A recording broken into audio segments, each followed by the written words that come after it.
AP deputy CM Pawan Kalyan పేషి నుంచి ఒక సంచలన ప్రకటన విడుదలైంది. అదేంటంటే కూటమి పాలన మొదలై సంవత్సరం పూర్తయింది, కానీ సినిమా సంఘాల వాళ్ళు ఒక్కరైనా సీఎంని మర్యాదపూర్వకంగా కలిశారా అని ఆ ప్రకటనలో ఉంది. సో సినిమా రంగ అభివృద్ధికి పవన్ కళ్యాణ్ ఇంత ప్రయత్నిస్తుంటే చివరికి ఆయన సినిమాకే అడ్డంకుల. హరిహర వీరమల్లు జూన్ 12న రాబోతున్నాడు. దానికి సంబంధించే ఈ ప్రకటన కూడా తెలుగు చిత్రసీమలో కొందరు ఇచ్చిన రిటర్న్ గిఫ్ట్కి థ్యాంక్స్ అని కూడా చెప్తున్నారు ఆ ప్రకటనలో. ఇక సినిమా వాళ్ళతో ప్రభుత్వం తరఫున వ్యక్తిగత చర్చలు ఉండవు, సినిమా సంఘాల ప్రతినిధులే చర్చలకు రావాలి అని స్పష్టం చేశారు. సినిమాల విడుదల వేళ ప్రభుత్వమే ముందుకొచ్చి సాయం చేస్తోంది. చిత్రరంగ అభివృద్ధికి అందరూ కలిసి రావాలని సూచించినా పట్టించుకోరా?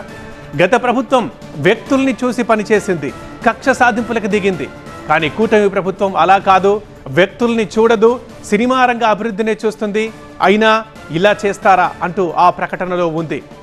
ఇది సంచలన వార్త అని చెప్పొచ్చు. ఒకవైపు ఎగ్జిబిటర్లు అండ్ డిస్ట్రిబ్యూటర్లకు మధ్య విభేదాలు తలెత్తాయి, చర్చలు సాగుతున్నాయి. జూన్ 1 నుంచి థియేటర్ల బంద్ అని ముందు అనుకున్నారు, కానీ ఇప్పుడు అది ఒక కొలిక్కి వచ్చింది. సో ఇంకా ప్రకటన రాలేదు, కానీ థియేటర్లు మూతపడవు, సింగిల్ స్క్రీన్ థియేటర్లు మూతపడవిక ఒక క్లారిటీ పరిష్కారం వచ్చేసింది అనుకుంటున్న నేపథ్యంలో ఇప్పుడు AP deputy CM Pawan Kalyan పేషి నుంచి ఈ సంచలన ప్రకటన రావడం చర్చనీయాంశమవుతుంది. జూన్లో వచ్చే సినిమాల మీద ఇప్పటిదాకా ప్రశ్నార్థకం తలెత్తింది. అందులో హరిహర వీరమల్లు. పవన్ కళ్యాణ్ ఇప్పుడైతే రాజకీయాల్లోకి వచ్చిన తర్వాత మళ్ళీ ఇక ఒక సినిమా రాబోతోందని ఫ్యాన్స్ ఈగర్గా వెయిట్ చేస్తున్నారు. రాజకీయాల్లో ఏపీ డిప్యూటీ సీఎంగా చూస్తున్నారు, కానీ మళ్ళీ కథానాయకుడిగా సినిమా తెర మీద ఎప్పుడెప్పుడు వస్తాడా పవన్ అని చూస్తున్న అభిమానులకు ఈ థియేటర్ల గొడవ కాస్త డిసప్పాయింట్ చేసింది. మరి ఈ టైంలో జూన్ 12కి ఏకంగా డిప్యూటీ సీఎం సినిమానే వస్తుందా రాదా అని చర్చించుకుంటున్న టైంలో మొత్తానికి సమస్య పరిష్కారం అవుతున్నట్టుగానే తెలుస్తుంది. కానీ మరోవైపు ఇప్పుడు డిప్యూటీ సీఎం పవన్ పేషి నుంచి ఒక సంచలన ప్రకటన వచ్చింది. అది చాలా ఘాటుగా ఉందని కూడా మనం చెప్పొచ్చు. ఎందుకంటే డైరెక్ట్గా అక్కడ సినిమాల గురించి మాట్లాడకుండా కూటమి పాలన మొదలై ఏడాది పూర్తయింది, సినిమా సంఘాల వాళ్ళు ఒక్కరైనా సీఎంని మర్యాదపూర్వకంగా కలిశారా అంటూ ఒక ఘాటు ప్రశ్నతో ఈ ప్రకటన స్టార్ట్ అయింది. సినిమా రంగ అభివృద్ధికి ఒకవైపు పవన్ ప్రయత్నిస్తుంటే ఆయన సినిమాకే అడ్డంకులు సృష్టిస్తారా? తెలుగు చిత్రసీమలో కొందరు ఇచ్చిన రిటర్న్ గిఫ్ట్కి థ్యాంక్స్ అంటూ కూడా అందులో ఉంది. సో చాలా గట్టిగానే రియాక్ట్ అయింది ఏపీ డిప్యూటీ సీఎం పేషి. మరి దీనికి గల కారణాలు ఏంటి, ఏ సందర్భంలో ఇప్పుడు ఈ ప్రకటన రావాల్సి వచ్చింది, దీనిపై ఇప్పుడు అన్ని విషయాలు మనకు తెలుస్తాయి. ఇక సినిమా వాళ్ళతో ప్రభుత్వం తరఫున వ్యక్తిగత చర్చలు లేవని కూడా ఈ ప్రకటనలో ఉంది. అంటే ఇప్పటికే సమస్య ఏదో తీవ్రమైంది, అసలు ఎవరు రావట్లేదు, పట్టించుకోవట్లేదు, మేము ప్రోత్సహిస్తున్నా కానీ అటువైపు నుంచి మద్దతు ఉండట్లేదు అని ఇప్పటికే సో ఒక కోపానికి వచ్చినట్టుగా మనకు అనిపిస్తుంది. అందుకే డైరెక్ట్గా రారా అని అడగడంతో పాటు చర్చలు లేవని కూడా క్లియర్గా చెప్పేశారు. సో ఏం జరుగుతుందన్న చర్చ ఇప్పుడు స్టార్ట్ అయింది. సినిమా సంఘాల ప్రతినిధులే చర్చలకు రావాలి. ఇక నుంచి సినిమాల విడుదల వేళ ప్రభుత్వమే ముందుకొచ్చి సాయం చేస్తోంది, కానీ ఈసారి నుంచి అది ఉండదు. అయినా చిత్రరంగ అభివృద్ధికి అందరూ కలిసి రావాలని సూచించినా పట్టించుకోరా? ఎవరు రారా? గత ప్రభుత్వానికి ఈ ప్రభుత్వానికి తేడా చూడాలి. ఆ ప్రభుత్వం వ్యక్తుల్ని చూసి పనిచేసింది, కక్ష సాధింపులకు దిగింది. కానీ ఈ ప్రభుత్వం వ్యక్తుల్ని చూడదు, సినిమా రంగ అభివృద్ధినే చూస్తుంది. కానీ సినిమా రంగం నుంచి ఎటువంటి మద్దతు కానీ ఇనిషియేషన్ కానీ ఉండలేదు. ఎందుకు? అందుకే వ్యక్తిగత చర్చలు లేవంటూ ప్రకటించింది డిప్యూటీ సీఎం పేషి. ఇక ఉదయం జనసేన మంత్రి కందుల దుర్గేష్ కూడా దీనికి సంబంధించి మాట్లాడారు. ఆయన ఏమన్నారో ఒకసారి చూద్దాం. సడన్గా ఇప్పుడు హరిహర వీరమల్లు సినిమా రిలీజ్ అయ్యే ముందు ఈ రకమైన వాతావరణం ఎందుకు వచ్చింది అనేటువంటిది చాలామంది అడుగుతున్నటువంటి ప్రశ్న. దీనికి సంబంధించి ఎగ్జిబిటర్స్ కూడా వారేం చెప్తున్నారంటే బంద్కి మేమేం సుముఖంగా లేవండి అనేటువంటి మాట ఇక్కడ స్థానికంగా ఉన్నటువంటి చాలామంది ఎగ్జిబిటర్స్ నాకు చెప్పారు. దాంట్లో ఎవరి ప్రమేయమైనా ఉందా దీనికి ఇలా బంద్ చేయించడానికి? మీకు ఎక్కడ ఏ సమస్య ఉన్నా కూడా దాన్ని పరిష్కరించడానికి ప్రభుత్వం సిద్ధంగా ఉంది. గత ప్రభుత్వంలో అలా కాదు, మేము అందరికీ గౌరవిస్తూ ఉన్నాం. పరిశ్రమకు మనం సహకరిస్తున్నప్పుడు ఈ రకమైన వాతావరణం ఎందుకు వస్తుంది? అసలు ఎందుకు ఇది ప్రత్యేకించి ఈ సినిమా అప్పుడే వస్తుందా, లేకపోతే ఏ రకంగా వస్తుందనే దాని మీద సంపూర్ణమైనటువంటి ఒక ఎంక్వైరీ మాత్రం జరగాలనేటువంటిది మాత్రం మా నమ్మకం. మా ఎంటర్టైన్మెంట్ ఎడిటర్ లక్ష్మీనారాయణ రెడ్డిగా ఉన్నారు లైవ్లో. లక్ష్మీనారాయణ, ఒకవైపు థియేటర్ల బంద్ గురించి మనం మాట్లాడుకుంటున్నాం, మరి ఈ టైంలో ఇంత ఘాట్ రియాక్షన్ ఎందుకు వచ్చింది? అంటే అసలు ఏం జరుగుతుంది? ఎవరూ రావట్లేదు అంటున్నారు, అండ్ వ్యక్తిగత చర్చలు లేవంటూ కూడా చాలా గట్టిగా రిప్లై వచ్చింది. అసలు ఏం జరిగింది? ఏ సందర్భంలో ఇది వచ్చిందని మనం అనుకోవచ్చు? పృథ్వీ, గత 10 రోజులుగా ఇండస్ట్రీలో నానుతున్న ఒక టాపిక్ ఏంటంటే ఓన్లీ థియేటర్ల బంద్కి సంబంధించి గత 4-5 రోజులుగా చర్చలు జరుగుతూ ఉన్నాయి. ఇటు నిర్మాతలతో, అటు ఎగ్జిబిటర్లు, అటు డిస్ట్రిబ్యూటర్లతో. ఈరోజు ఫైనల్గా తేల్చింది ఏంటంటే ఫిలిం ఛాంబర్ ప్రతినిధులు అందరితోటి చర్చలు జరిపిన పిదప 30వ తారీఖు జరగబోయే జనరల్ బాడీ ఎలక్షన్లో ఒక కమిటీ వేస్తాము. ఆ కమిటీకి అనుగుణంగా ఈ సమస్యల పరిష్కారానికి ఒక నిర్ణయం తీసుకునే అవకాశం ఉంటుంది అంటూ, దానికంటూ ఒక టైం లిమిట్ లేదు అంటూ కూడా ప్రకటించారు. ఈ విషయాన్ని పక్కన పెడితే నిన్న సాయంత్రం ఏపీ సినిమాటోగ్రఫీ మినిస్టర్ కందుల దుర్గేష్ చేసిన ట్వీట్ కొద్దిగా ఈ సినిమా వాతావరణానికి కొద్దిగా రాజకీయ రంగు పులుముకుందని చెప్పుకోవాలి. ఈ నెల 12న విడుదల కానున్న హరిహర వీరమల్లు సినిమా విడుదల నేపథ్యంలోనే ఈ డిస్ట్రిబ్యూటర్లు, కొంతమంది ఎగ్జిబిటర్లు కలిసి ఇలాంటి వాదన లేపారు, ఇలాంటి వాదన ముందుకు తెరపై తీసుకొచ్చారు అంటూ ఆయన చాలా ఘాటుగా స్పందించారు. దానికి అనుగుణంగా ఈరోజు పవన్ కళ్యాణ్, ముఖ్యమంత్రి డిప్యూటీ మినిస్టర్ పవన్ కళ్యాణ్ పేషెంట్ నుంచి ఇప్పుడే ఒక లేఖ విడుదలైంది. ఇప్పుడు మీరు చూసారు అందులోని ముఖ్య అంశాలు. అయితే మీరు చర్చించిన అంశాలు కాకుండా మిగిలిన అంశాల జోలికి వెళ్దాం మనం. ఇప్పుడు మిగిలిన అంశాల్లో ముఖ్యంగా మనం తీసుకోవాల్సింది, గత ప్రభుత్వం మీకు ఎలాంటి ఇబ్బందులు చేసినా అలాంటి ఇబ్బందులు లేకుండా ఈ ప్రభుత్వం మీకు అన్ని రకాలుగా తోడ్పడుతూ ఉన్నా కానీ మీరు కనీసం కృతజ్ఞత భావం కొద్దిగా కూడా లేదు మీకు. ఈ ప్రభుత్వం ఏర్పడి గత సంవత్సరమైనా కానీ ఇప్పటి వరకు సినిమా రంగ ప్రతినిధులు ఎవరు వచ్చి సంఘాల వారీగా వచ్చి ఎవరు కలవలేదు. మీకు వ్యక్తిగత ఇది కోసము, టికెట్ల రేట్లు పెంచుకోవడం కోసమో, ఇంకొక ఇబ్బంది కోసమో వచ్చి మీరు వ్యక్తిగతంగా కలిశారు తప్ప చిత్రరంగ పరిశ్రమ కోసం మీరు ఎప్పుడు పాటుపడుతున్నట్టుగా ఎలాంటి ప్రకటన చేయలేదు, ఎలాంటి అంశాలతో మీరు ముందుకు రాలేదు. గత మీరు ఒకసారి లైన్లోనే ఉండండి. అసోసియేట్ ఎడిటర్ ఈశ్వర్తో ఒకసారి మాట్లాడదాం. ఈశ్వర్, ఈ ప్రకటన ఎందుకు వచ్చింది? అసలు దీంట్లో వార్నింగ్ ఉంది. ఎప్పుడు ఏదో భేటీలు జరిగినట్లు మనం చూడలేదు, ఏదో ఒక అంశం మీద చర్చలు జరిగినట్లు మనం చూడలేదు. అసలు ఏమీ కాకముందు సడన్గా ఇది రావడానికి ఇంత రీజన్ ఉంది. అందులో వార్నింగ్తో పాటు తెలుగు చిత్రసీమలో కొందరు ఇచ్చిన రిటర్న్ గిఫ్ట్కి థ్యాంక్స్, వెటకారం కూడా ఉంది. ఈ స్థాయిలో ఉంటుందని అసలు ఎవరు ఊహించలేరు. ఎందుకు ఇలా జరిగింది? వెటకారం కంటే తీవ్ర ఆగ్రహంగా దాన్ని చూడాల్సిన నేపథ్యం మనకి ఇక్కడ స్పష్టంగా అర్థమవుతుంది. ప్రధానమైన కారణాలను చూస్తే, సాధారణంగా గతంలో ఉమ్మడి ఆంధ్రప్రదేశ్ ఉన్నప్పుడు ఏదైనా కొత్త ప్రభుత్వం వచ్చినప్పుడు ఆ ప్రభుత్వాన్ని సినీ ఇండస్ట్రీ నుంచి అన్ని రంగాలకు సంబంధించిన ప్రముఖులు, అంటే వాళ్ళ ఉన్న డిఫరెంట్ యూనిట్స్కి సంబంధించిన ప్రముఖులందరూ వచ్చి మర్యాదపూర్వకంగా కలవడం ఒక ఆనవాయితీగా ఉండేది. ఆ తర్వాత వాళ్ళ అవసరాలను బట్టి కలుస్తుండేవాళ్ళు. కానీ గత కొద్ది సంవత్సరాలుగా అది అట్లాంటి సాంప్రదాయానికి Telugu cine industry full stop పెట్టిందా అన్నట్టుగా ఒక అనుమానం కలుగుతోంది. ఎందుకంటే ఆంధ్రప్రదేశ్ని తెలుగు సినీ పరిశ్రమ పూర్తి స్థాయిలో నెగ్లెక్ట్ చేస్తోంది అనేది ఆంధ్రప్రదేశ్ ప్రభుత్వం భావిస్తూ వస్తుంది. ఇప్పటి వరకు కొత్తగా ఏర్పాటైన కూటమి ప్రభుత్వాన్ని అధికారికంగా వచ్చి కలిసిన సందర్భం లేకపోవడం పైన పవన్ కళ్యాణ్ సీరియస్గా ఉన్నట్టుగా ఆయన కార్యాలయం నుంచి మనకు అందుతున్న సమాచారం. ఇప్పటి వరకు రాష్ట్ర ముఖ్యమంత్రి చంద్రబాబు నాయుడుని కూడా తెలుగు సినీ పరిశ్రమ కలవలేదు, తెలుగు సినీ పరిశ్రమకు సంబంధించిన పెద్దలు కలవలేదు.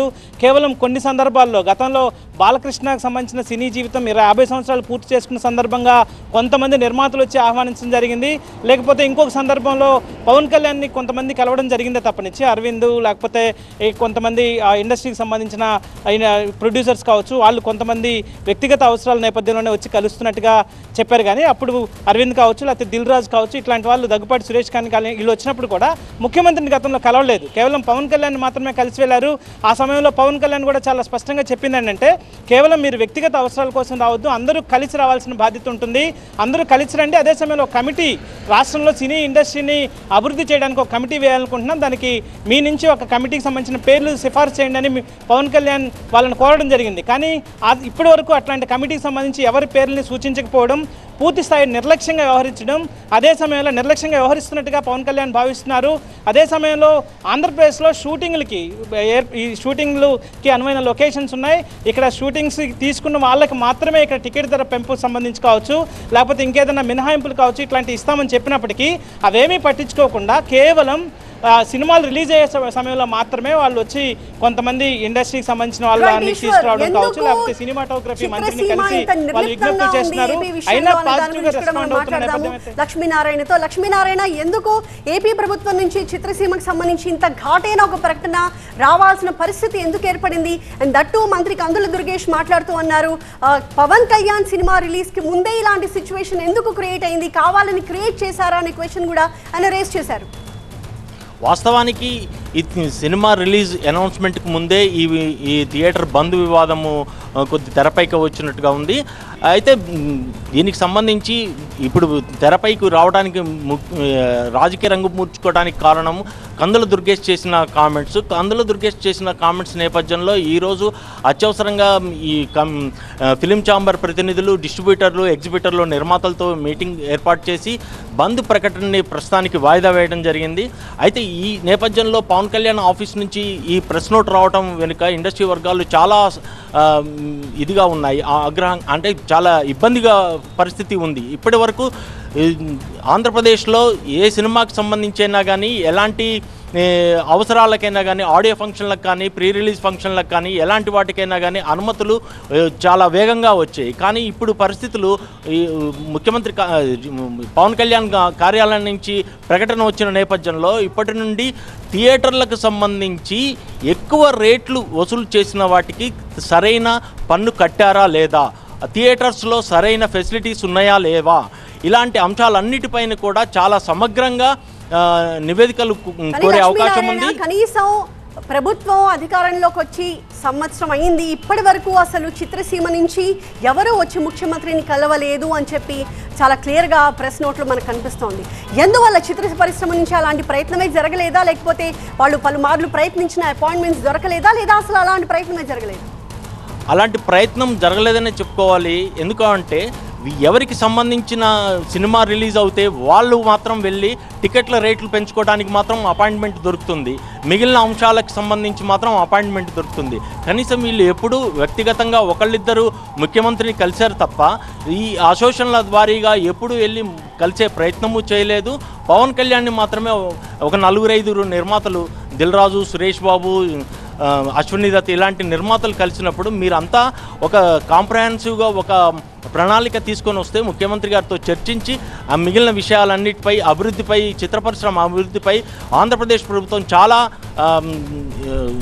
ఇదిగా ఉంది. మీకు ఎలాంటి అవసరాలు కావాలన్నా, ఎలాంటి ఫెసిలిటీస్ కావాలన్నా ఏర్పాటు చేయడానికి చాలా ముందుకు వస్తున్నామని చెప్పినా కానీ ఎవరూ రాకపోవటం పట్ల, అందులో తన సినిమాకి సంబంధించిన విడుదలకు సంబంధించిన విషయంలో ఇలాంటి అవాంతరాలు ఏర్పరచడం పట్ల పవన్ కళ్యాణ్ చాలా ఆగ్రహంగా ఉన్నారని చెప్పుకోవచ్చు.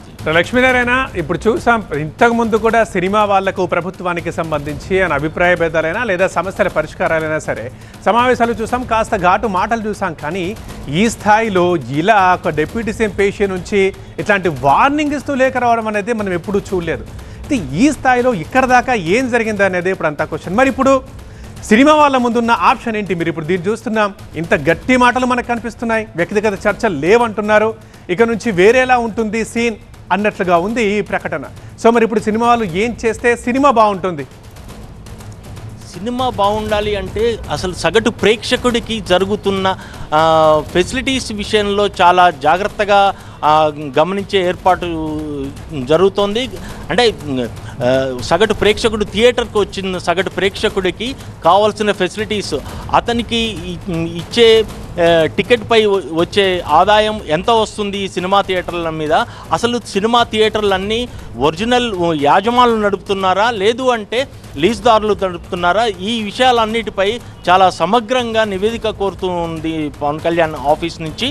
అంటే దీనికి సంబంధించి ఇప్పటి వరకు చాలా అంశాలపై లిబరల్గా ఉన్న ఆంధ్రప్రదేశ్ ప్రభుత్వం కొద్దిగా కఠిన నిర్ణయాలు, కఠినంగా ఉండే పరిస్థితులు ఏర్పడ్డాయని చెప్పుకోవచ్చు. పృథ్వీ, ఒకసారి మా ప్రతినిధి ఈశ్వర్తో కూడా మాట్లాడదాం. ఈశ్వర్, సినిమా భాషలోనే మాట్లాడుకుంటే తెర వెనక ఏం జరిగింది? ఈ ఇంత స్ట్రాంగ్ ప్రకటన ఒకటి రావడం వెనక ఏం జరిగింది? చిత్రరంగ అభివృద్ధికి అందరూ కలిసి రావాలి అని మేము సూచించినా కనీసం పట్టించుకోరా అంటూ సాక్షాత్తు డిప్యూటీ సీఎం ఆఫీస్ నుంచి, పేషి నుంచి ఒక సంచలన ప్రకటన వచ్చింది. అంటే ప్రభుత్వం తరపు నుంచి ఎలాంటి ప్రపోజల్స్ వెళ్ళాయి? వాళ్ళందరినీ ఫలానా రోజు వచ్చి కలిసి మాట్లాడమని ఏమన్నా ప్రపోజల్ వెళ్ళిందా? కానీ దాన్ని కూడా చిత్ర పరిశ్రమ పట్టించుకోలేదా? ఎస్, ఇప్పుడు కాదు, గతంలో పవన్ కళ్యాణ్ని కొంతమంది సినీ పెద్దలు వచ్చి కలిశారు. అరవింద్, అలాగే దిల్ రాజు, అశ్విని దత్, అలాగే వై సుప్రియతో పాటు కొంతమంది దగ్గుపాటి సురేష్ బాబు లాంటి నిర్మాతలు వచ్చిన సందర్భంలో వాళ్ళు ఆయన కలిసి మాట్లాడిన సందర్భంలో సినీ పరిశ్రమ అభివృద్ధికి ఆంధ్రప్రదేశ్ రాష్ట్ర ప్రభుత్వం ముందుకు వెళ్తోంది. హోటల్ రంగాన్ని ఎట్లయితే ఇండస్ట్రియలైజేషన్ చేసినట్టుగానే పరిశ్రమగా గుర్తించాం, అదే స్టేటస్ని తెలుగు సినీ ఇండస్ట్రీ కూడా ఇవ్వాలని అనుకుంటున్నాం. దానికి సంబంధించి కొంతమంది పెద్దలు ఒక కమిటీగా ఫామ్ చేసుకుని వస్తే వాళ్ళకి అవసరమైన అన్ని ఏర్పాట్లు చేయడానికి అన్ని రాష్ట్ర ప్రభుత్వం నుంచి అన్ని ప్రోత్సాహకాలు కావచ్చు, అన్ని ఇన్సెంటివ్స్ ఇవ్వడానికి సిద్ధంగా ఉన్నాం. అట్లాంటి కమిటీతో ముందుకు రావాలని ఉప ముఖ్యమంత్రి ఆ కమిటీ వాళ్ళు ఎవరైతే వచ్చారో పవన్ కళ్యాణ్ కలవడానికి వచ్చిన నిర్మాతలు సూచించారు. కానీ ఆ తర్వాత వాళ్ళు కనీసం దాన్ని పట్టించుకోలేదు. అట్లాంటి కమిటీకి సంబంధించి ఎట్లాంటి పేర్లని సిఫారసు చేయలేదు. ఆ తర్వాత దాని పేరు కూడా దాని ఊసే లేకుండా ప్రస్తావించకుండా మళ్ళీ తిరిగి వాళ్ళ సినిమాలు రిలీజ్ అవుతూ ఉన్న సమయంలో మాత్రం వచ్చి వాళ్ళు వ్యక్తిగతంగా కలిసి వాటికి సంబంధించిన రాయితీలు కావచ్చు, టికెట్ల ధరల పెంపులకు సంబంధించి కావచ్చు, వాటికి సంబంధించిన రిక్వెస్టులు చేసి వాటి ఆ మేరకు జీవోలు పొంది వెళ్ళిపోతున్న తప్పనిచ్చి ఆంధ్రప్రదేశ్ సినీ పరిశ్రమగా ముందుకు తీసుకెళ్లే ప్రయత్నం చేయాలనుకుంటోంది. అందులోనూ సినీ పరిశ్రమకే చెందిన పవన్ కళ్యాణ్ రాష్ట్ర ఉప ముఖ్యమంత్రిగా ఉన్నారు కాబట్టి ఖచ్చితంగా ఆయన మీద ఆ ప్రెజర్ ఉంటుంది. దానికి సంబంధించిన సినీ ఇండస్ట్రీని ఆంధ్రప్రదేశ్ కూడా తీసుకురావాలన్న ఆసక్తి కూడా ఉంటుంది. అట్లాంటి సందర్భంలో పవన్ కళ్యాణ్ మాటలు లెక్క చేయకపోవడం, రెండోది రాష్ట్ర ముఖ్యమంత్రిని కూడా కలిసే ప్రయత్నం చేయకపోవడం, సో ఈ రెండు అంశాలని పవన్ కళ్యాణ్ చాలా సీరియస్గా తీసుకున్నారు. ఇదే సందర్భంలో ఆయన సినిమా రిలీజ్కు ముందు థియేటర్ల బంద్కు సంబంధించి ఒక నిర్ణయం బయటికి రావడంతో అది ఒక కుట్రకోణంగా ఆయన చూస్తున్నారు. అది ఒక రిటర్న్ గిఫ్ట్గా భావిస్తున్నారు.